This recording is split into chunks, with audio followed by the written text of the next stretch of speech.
हरिओम आत्मीय भक्तजनों, सप्रेम जय श्री हरि ओम ऐं ओम। प्रसंग है अमेरिका में एक स्वतंत्रता संग्राम की बात है। स्वतंत्र संग्राम के समय किलेबंदी हो रही थी। कुछ सैनिकों के द्वारा एक नायक उस काम को कर रहा था और करवा रहा था। सैनिक किले की दीवार पर एक भारी लकड़ी चढ़ाने का प्रयत्न कर रहे थे, किंतु वह सफल नहीं हो रहा था। नायक उसे बार बार आज्ञा दे रहा था, प्रोत्साहित कर रहा था, किंतु लकड़ी उठाने में वह हाथ नहीं लगाया। उधर से घोड़े पर बैठा एक सज्जन आ रहे थे। उन्होंने नायक से कहा, भी लकड़ी उठाने में लग जाए तो लकड़ी जल्दी उठ जाएगी। नायक ने कहा, मैं इस टुकड़ी का नायक हूँ, आप मुझे क्षमा करें। वे सज्जन घोड़े पर उतर पड़े।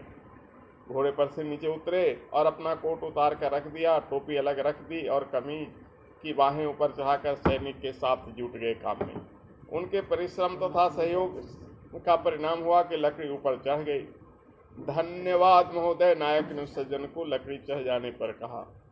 अपना कोट पहनते हुए वे बोले, धन्यवाद की कोई बात नहीं, आपको जब कभी भी जरूरत होगी तो आप मुझे बुला लीजिएगा। बोला, आप कौन हैं? तो मैं प्रधान सेनापति। आप प्रधान सेनापति के पास संदेश भेज दिया, जिससे मैं आकर आपकी सहायता कर दूं, क्योंकि मुझे पता है कि परिश्रम करना हिंसा नहीं, गौरव की बात। प्रधान सेनापति सुनते ही नायक को साफ सुन गया। बेचारा हक्का बक्का रह गया, लेकिन प्रधान सेनापति तब तक घोड़े से चढ़कर आगे चल गए। इस कहानी का आशय यह हुआ कि परिश्रम गौरव की बात तो है, परिश्रम करने में ठेठी या हिंसा नहीं समझनी चाहिए।